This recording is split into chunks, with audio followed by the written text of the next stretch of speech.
اللهم صل على محمد وعلى آل محمد كما صليت على إبراهيم وعلى آل إبراهيم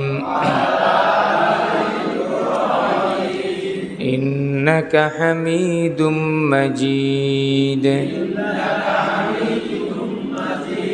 اللهم بارك على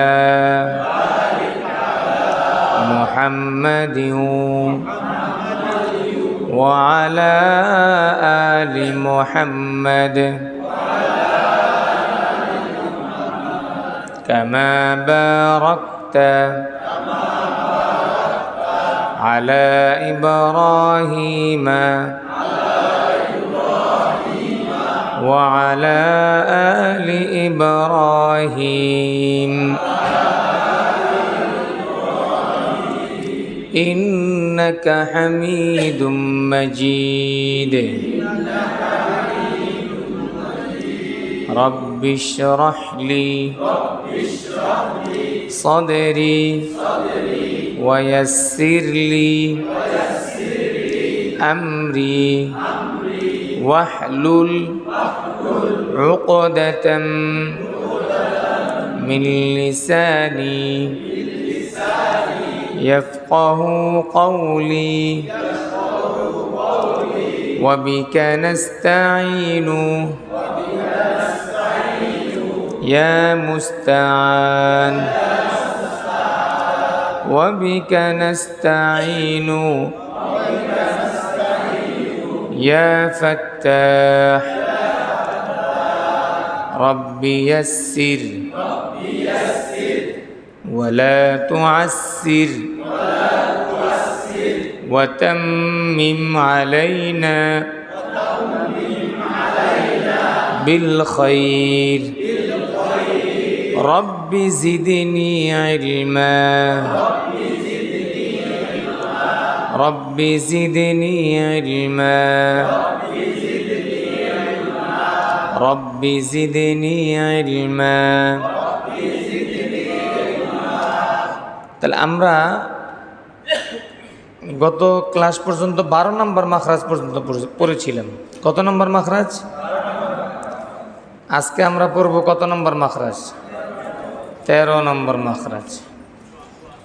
একেবারে সহজ, খেয়াল করবেন। 13 নম্বর মাখরাজ জিহ্বার আগা সামনের উপরের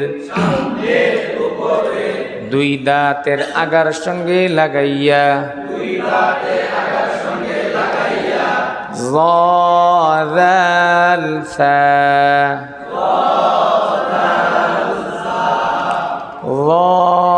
যাল সা। খেয়াল করার বিষয় হলো, দেখেন জিহ্বার আগা বলছে, জিহ্বার কি আগা, সামনের উপরের দুই দাঁতের আগার সঙ্গে লাগাইয়া। জিহ্বারও আগা হতে হবে, আবার দাঁতেরও কি হইতে হবে? আগা হইতে হবে। এই দুইটা মিলে জ দাল তা 3টে অক্ষর উচ্চারিত হয়। এর মধ্যে জটার দিকে আমাদের খেয়াল রাখতে হবে। জ কিভাবে উচ্চারিত হয়? জ দাল তা।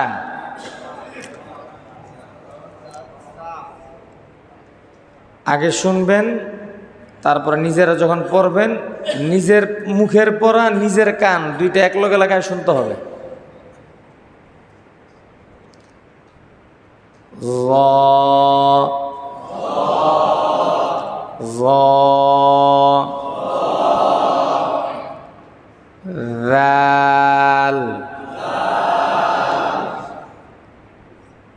জালের ক্ষেত্রে জিহ্বাটা দাঁতের আগায় লাগবে ঠিক, কিন্তু জিহ্বাটা ভিতর দিকে টান দিবেন, তাহলে বাতাস বের হবে না, ভিতরে থাকবে। জালটা নরম হবে। জাল।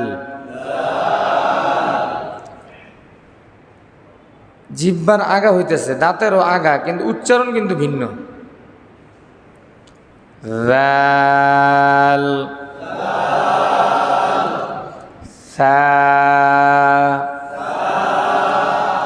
সা উচ্চারণের ক্ষেত্রে জিহ্বা সামনের দিকে থাকবে আর বাতাস বের হবে। সা। সা। জ। জাল। সা।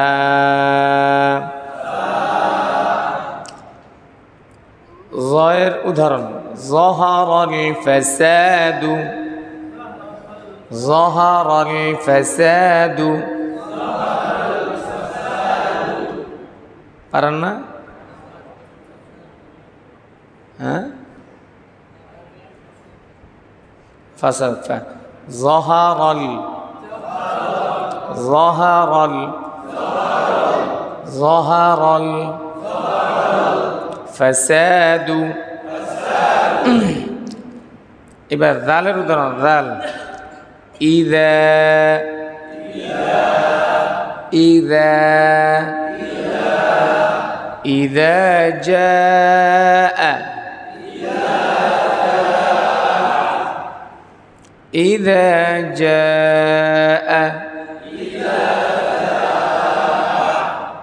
হ্যাঁ, মাশাআল্লাহ, খেয়াল করে। ইযা জাআ। ইযা যুলজিলাতিল। ইযা যুলজিলাতিল। হ্যাঁ। আর সায়ের উচ্চারণ সা। সা। বাসা। ইউসাব্বিতু। ইউসাব্বিতু। বাসা। জাসা।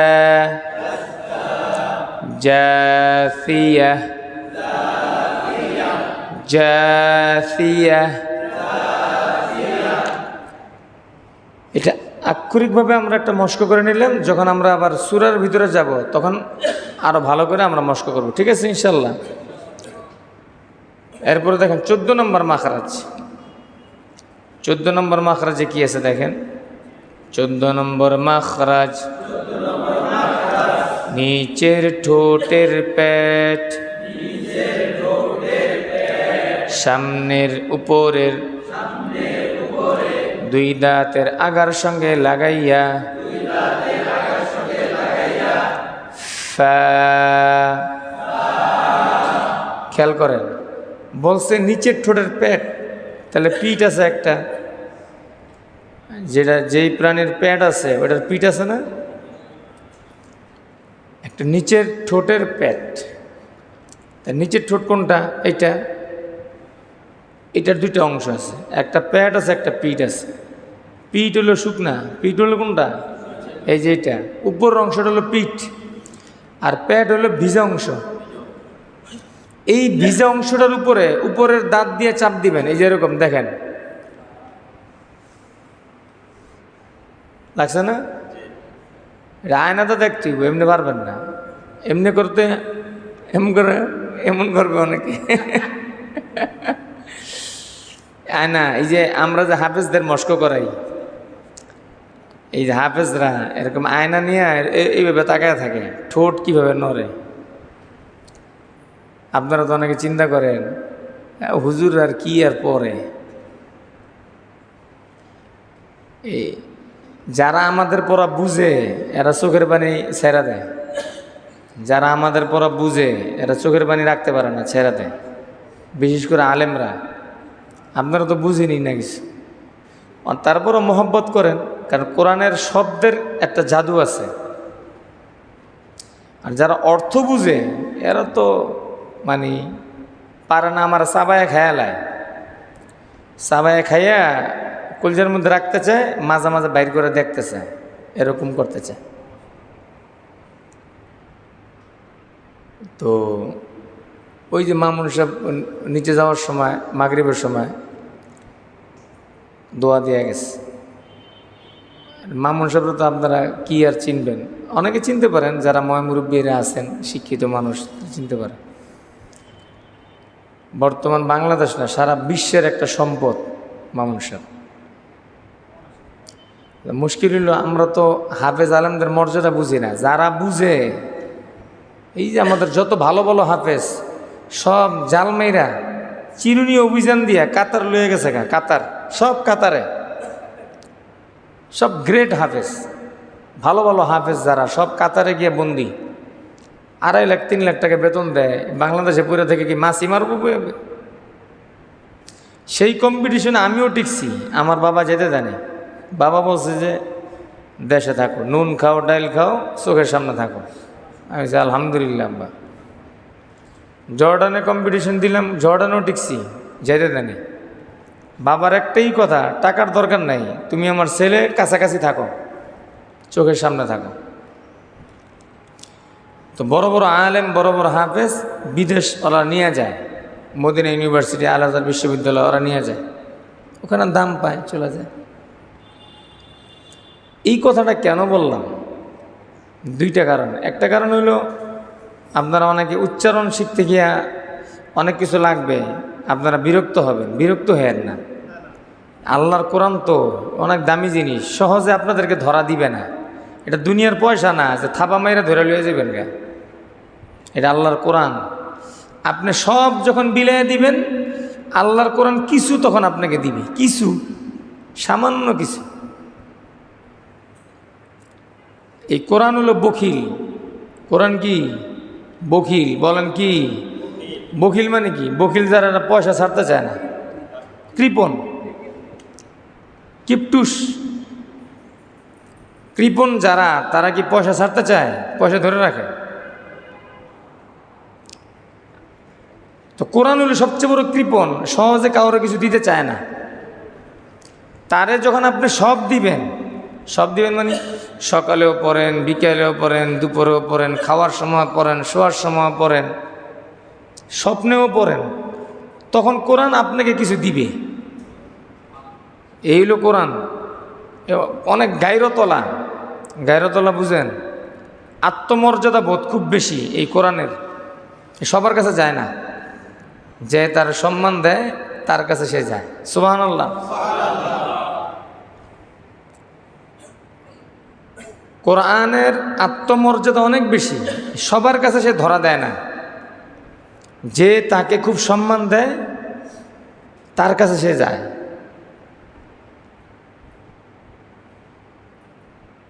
আচ্ছা আপনারাই বলেন, আপনাদেরকে কেউ যদি আদর করে, মহব্বত করে, আপনি তার কাছে যাবেন না? তার কাছে বসবেন না? তাকে ডাকবেন না? সেম কাহিনী তো কোরআনের সাথেই। ইমাম সাহেবেরই তো কেউ হাদিয়া তোহফা দিলে তারা একটু ভালোবাসে, মহব্বত করে। এটা ইমাম সাহেবের দোষ নাকি? ন্যাচারাল গুণ এটা, এটা সবার ভিতরেই আছে, সবার ভিতরেই আছে। তো এই জন্য আজকে অনেকে নাই, আমি দেখতেছি অনেকে নাই। তো অনেক ব্যস্ত থাকতে পারে, ব্যস্ততা আর কি, দুনিয়ার পয়সা ছাড়া আবার ব্যস্ততা কিসের? কিন্তু এই দুনিয়া কিন্তু আপনার সাথে যাবে না। এই যে আপনি গুরুত্ব দিলেন না, একদিন সবকে বিনা কারণে, যে বিনা কারণে কেউ যদি একদিন সবকে না থাকে, 1 সপ্তাহের বরকত নষ্ট হয়ে যায়। কয় সপ্তাহের বরকত? 1 সপ্তাহের বরকত সে পাবে না। আপনাদেরকে যিনি পড়ান উনিও আল্লাহর জন্য পড়ান আপনাদেরকে। আর আপনারা যারা বসছেন, আপনারাও যদি আল্লাহর জন্য বসেন, আপনারা কিছু পাবেন। আর যদি ফর্মালিটিস মেনটেন করেন, কিছুই পাবেন না, কারণ সময় বেকার। সময় কি? তো এই জন্য কোরআনের সামনে কোনো ভাবসাব চলবো না, কোনো বেড়াগেরি চলবো না। কোরআনকে যত ছোট মনে কইরা কোরআনের সামনে পেশ করা যায়, যত সময় কোরআনকে দিবেন, এই কোরআন আপনার বন্ধু হইয়া কবরে যাবে। পৃথিবীর অন্য কোনো আত্মীয় স্বজন, বউগণ, বাচ্চাগণ, জাগা লেগে যান জীবন সব শেষ করে ফেলাইছেন, কেউ যাবে না, এই কোরআন যাবে। এটাই যে কোরআন শরীফের শেষে দেখবেন একটা দোয়া আছে, ওখানে এই কথাটা আছে। এই কোরআন আপনার জন্য সুপারিশ করবে না, আপনার জন্য ঝগড়া করবে আল্লাহর কাছে। কার সাহস আছে আল্লাহর সাথে ঝগড়া করবে? কে আছে এরকম? কেউ নাই। এই কোরআন ঝগড়া করবে, মামলা দায়ের করে দিবে।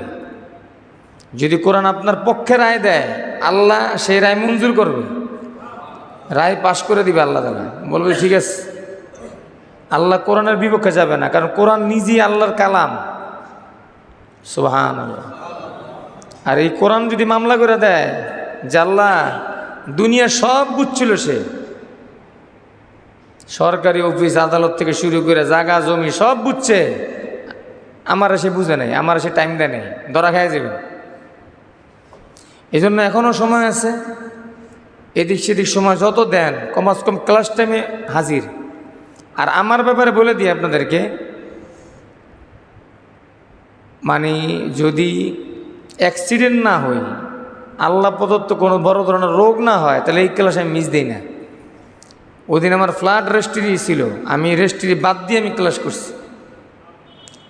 আমি ম্যাজিস্ট্রেটে বলছি মাগরিবের পরে টাইম আপনার, আমি মাগরিবের পরে থাকবো, এসার সময় আমি থাকতে পারবো না। লক্ষ লক্ষ টাকার মামলা, আমি কোটি টাকার মামলা হোক, যারা আমার ক্লাসে বসে এদের সময়ের দাম আমার কাছে অনেক বেশি।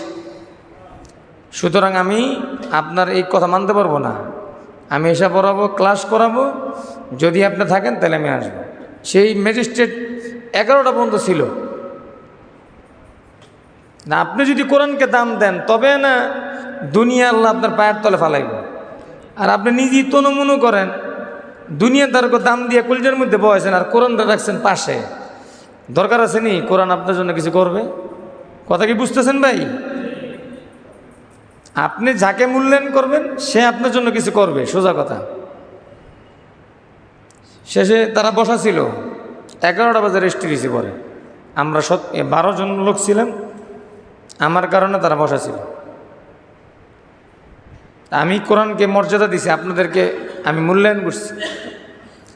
এই জন্য পারতপক্ষে কোনোদিন ক্লাস মিস হবে না ইনশাআল্লাহ। আপনারা অনেক সময় সন্দিহান থাকবেন, ক্লাস হবে কি হবে না, হবে না এটা মাথার থেকে ঝেড়া ফেলাই দেবেন। যদি না হয় এটা কমাস কম 1 সপ্তাহ আগে এলানো হবে যে ভাই অমুক দিন ক্লাস হবে না। যেমন সামনে আমাদের কোরবানি আসতেছে, কোরবানি কার্যক্রমের কারণে হয়তো আমাদের কোরবানির আগে পরে মিলে সবক কিছুদিন বন্ধ থাকতে পারে, সেটাও আপনাদের মশওয়ারা সাপেক্ষে হবে। কথা কি বুঝতে পারছেন ভাই? আমার সাইডটা আমি ক্লিয়ার করে দিলাম যাতে করে আপনাদের কষ্ট না হয়। আর আপনারা যারা যেভাবে মূল্যায়ন করবেন, আল্লাহ আপনাদেরকে ওইভাবে এলেম দিবে। এলেমের মালিক কে? এলেমের টাঙ্কি হলো আল্লাহর কাছে। আর এগুলো হলো সব লাইন। দেখেন না, মেন টাঙ্কির লগে পাইপ দিয়ে লাইন দিয়ে পরে পানি নেয় কিচেন রুমে, ওয়াশরুমে, ডাইনিং রুমে। ঠিক মেন এলেমের মালিক আল্লাহ। এই পাইপ হলো ওস্তাদ, এই যে কায়দা, এই যে টেবিল, এই যে ফ্লোর, এই যে উপরের ফ্যান, এগুলো হলো মাধ্যম, লাইন। এই লাইনের মাধ্যমে আপনার কাছে এলেম আসবে, কিন্তু এলেম দিবেন কে? আল্লাহ। এই জন্য হযরত আলী রাদিয়াল্লাহু তাআলা বলছেন, লানা ইলমুন ওয়ালিল আদাই মালু। হযরত আলী রাদিয়াল্লাহু তাআলা বলতেছেন যে রাদিনাল কিসমাতাল জাব্বারি ফিনা লানা ইলমুন ওয়ালিল আদাই মালু। যে আল্লাহ রাদিনা, আমরা সন্তুষ্ট হয়ে গেছি। আল কিসমাত, কিসমাতুল জাব্বারি ফিনা, জাব্বার মানে আল্লাহ। আল্লাহ যে বন্টন করেছে এই বন্টনে আল্লাহ আমরা খুশি হয়ে গেছি। সুবহানাল্লাহ। এই কথা কে বলতেছেন? হযরত আলী রাদিয়াল্লাহু তাআলা আনহু। কি বন্টন করছেন? আল্লাহ তাআলা দুইটা বন্টন করছেন, একটা হলো দুনিয়ার সম্পদ আর একটা হলো আখিরাতের সম্পদ। ইলম লানা ইলমুন ওয়ালিল আদাই মালু। হযরত আলী রাদিয়াল্লাহু তাআলা আনহু বলেন যে আল্লাহ, আপনি যে বন্টন করলেন, দুনিয়াদারদের জন্য রাখছেন সম্পদ আর আমাদের জন্য রাখছেন ইলম। এই ইলমের বন্টন আমরা পেয়ে আমরা বড় কৃতজ্ঞ আপনার কাছে। সুবহান। ফাল ইলমু নূরুম মিন ইলাহি ওয়া নূরুল্লাহি লা ইউতা লিআসি। আর ইলম হলো একটা নূর। বলেন ইলম কি? নূর। নূর মানে কি? আলো। ওয়া নূরুল্লাহি লা ইউতা লিআসি। আর আল্লাহর এই নূর, আল্লাহর এই আলো কোনো গুনাহগারকে আল্লাহ দান করেন না।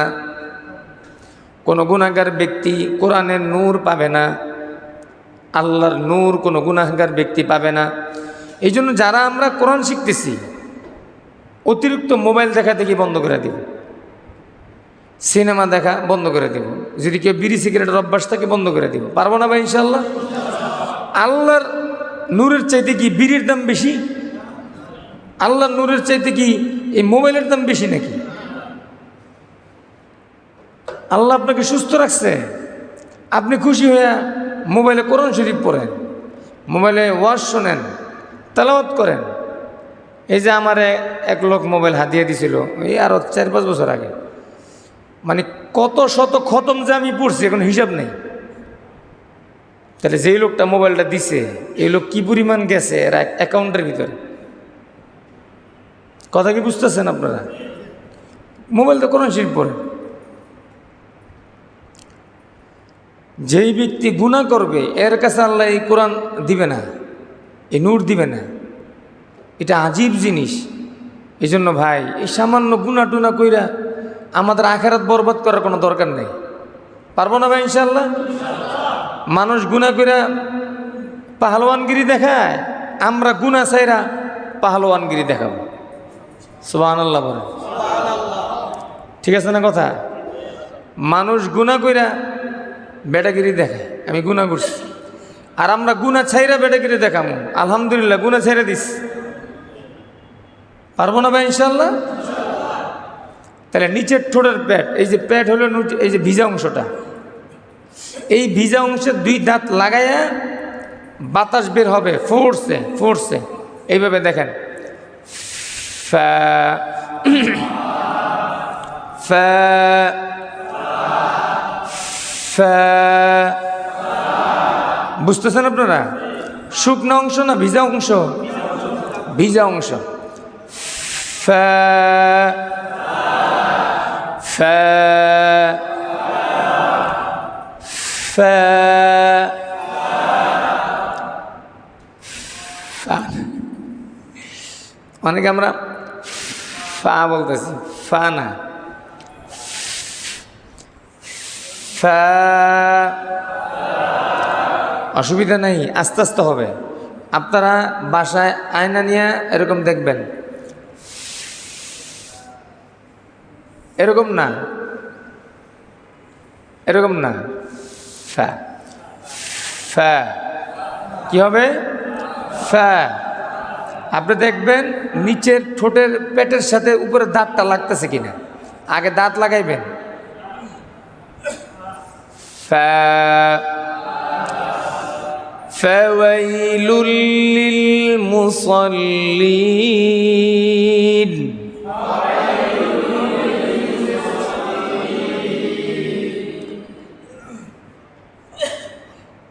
আসহাবিল ফিল। ফিল ফিল।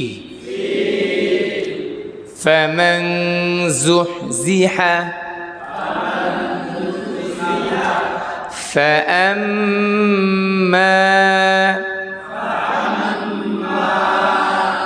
এই যে ক্লাসে ঘুমাইলে হইব না, ঘুমান যাব না। এই না ভাই, থাক থাক, যারা ঘুমাইতেছে ঘুমাক। আমি নৌজওয়ানদেরকে বলতেছি, মুরব্বীরা তো এমনি শরীর উইক, আমরা নৌজওয়ানরাই তো টিকতে পারি না। থাক, ওনারা ঘুমাক, অসুবিধা নেই। মুরব্বীরা বসে থাকলেও আলহামদুলিল্লাহ রহমত আসবে, ঠিক কিনা বলেন? মুরব্বীরা আমাদের জন্য রহমত। যাদের ঘরে ঘরে মুরব্বী আছে খুব খেদমত করবেন, এজন্য বাচ্চা থাকে, বাইচা থাকলে অনেক লাভ। তো ভাই আজকে আমরা 13 নম্বর 14 নম্বর মাখরাজটা পড়লাম, আর কিছু এলোমেলো কথা বললাম, ভুল হয়ে গেলে মাফ করে দিয়েন। আমলের কথা থাকলে আমল করবেন ইনশাআল্লাহ, ঠিক আছে না? চলেন। আউযু বিল্লাহি মিনাশ শাইতানির রাজীম। আউযু বিল্লাহি মিনাশ শাইতানির রাজীম। শাইতানির রাজীম। এই ঠোঁটগুলো হবে না। শাইতানির রাজীম। বিসমিল্লাহির রহমানির রহিম।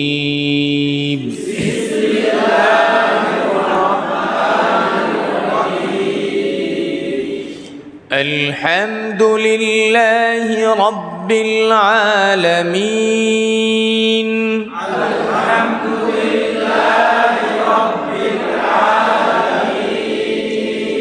الرحمن الرحيم.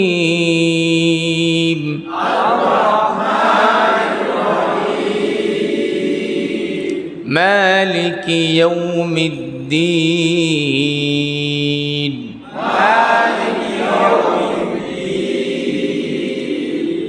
إياك نعبد وإياك نستعين.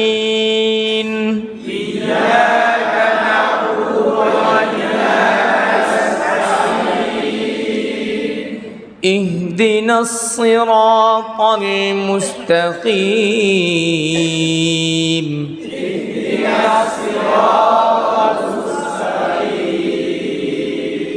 صراط الذين أنعمت عليهم.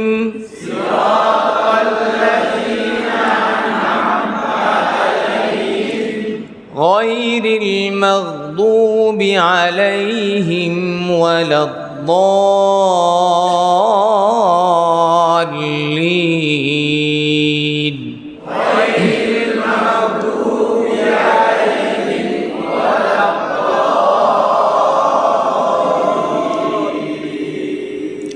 صدقت يا رب العالمين.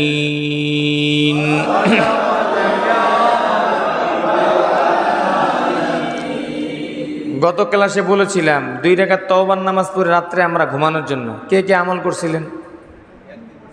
1 2 3 4 5 6 7 8। একদিন না, কন্টিনিউ করবেন। আরে আপনি যদি রাত্রে মারাও যান, আপনি বুঝতেছেন, সোজা জান্নাতে ঢুকবেন। এই 2 রাকাত নামাজ পড়লে কি শৈল হয়ে যাবো গা? সম্পদ কমে যাব? মানুষ খারাপ বলবে? বিবি খারাপ বলবে? সব বাদ দিয়া এই ঘরে ঢুকেই ওয়াশরুমে যাইবেন, সুন্দর করে উজু করবেন, পরিপাটি হইবেন, দাড়ি দুড়ি আশ্রায়া, চুল টুল ফ্রেশ কইরা, ভালো জামা কাপড় পইরা, সুন্দর জায়নামাজের ভিতরে 2 রাকাত নামাজ পড়বেন। বিছানা যাইবেন, 33 বার সুবহানাল্লাহ, 33 বার আলহামদুলিল্লাহ, 34 বার আল্লাহু আকবার পড়বেন, আয়াতুল কুরসি পড়বেন। আর মেয়ে আপনার মতো শাহেনশাহ কেউ আছে নাকি? আপনি যদি পয়সাওয়ালা হন তাও আপনার কিসমতওয়ালা, আর যদি গরিব হন তাও কিসমতওয়ালা। কথা কি বুঝেন নাই?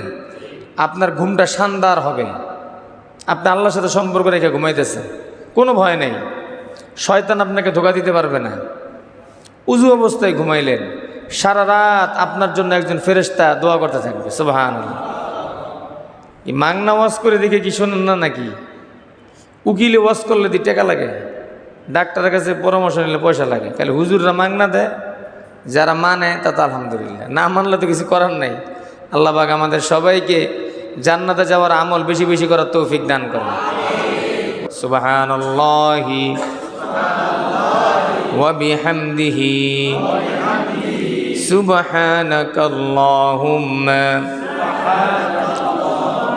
ওয়া বিহামদিকা আশহাদু আল্লা ইলাহা ইল্লা আনতা আস্তাগফিরুকা ওয়া আতুবু ইলাইক। কখনো যদি আপনারা বাসায় চলে যান, এই আপনাদের হুজুরের কাছ থেকে ছুটি নিয়ে যাবেন, দোয়া নিয়ে যাবেন। কথা কি বুঝতেছেন? এতে আন্ডারস্ট্যান্ডিং বাড়বে। এখন তার আমি আপনাদের ইমাম সাহেব না, খতিব সাহেব না আপনাদের শিক্ষক আমি। কথা কি বুঝতেছেন? বলবেন যে হুজুর বাড়িতে যেতেছি, দোয়া করেন। হুজুর কি কইব বাইর থেকে আমার সময় আম নিয়ে এসেন? কথা বুঝেন নাই না? কইব চাইলের গুড়ি নিয়ে এসেন, পিঠা খামুনি? কিছুই বলবে না। আপনার জন্য দোয়া দিবে, আল্লাহ যেন আপনার রাস্তাঘাটকে নিরাপদ রাখে। কথা কি বুঝে আসছে? এই জন্য জুয়ান, বুড়া, আবাল, বৃদ্ধ সবার জন্য একই ওয়াজ। কোথাও গেলে কমস কম দেখা না করতে পারলে একটা ফোন দিয়ে বলবেন যে হুজুর এই দোয়ার জন্য ফোন দিছি, যাইতেছি অমুক জায়গায়, দোয়া করেন। হুজুর একটা কাজে হাত দিছি, দোয়া করেন যেন কাজটা হয়ে যায়। হুজুর বলবে না যে আপনার কাজ হয়ে গেলে কিছু পয়সা এইদিকে দিয়ে, এ কথা বলবে না, কিন্তু আপনার জন্য দোয়া করবে। এটা ভালো হবে না আমাদের জন্য? বলেন। যান।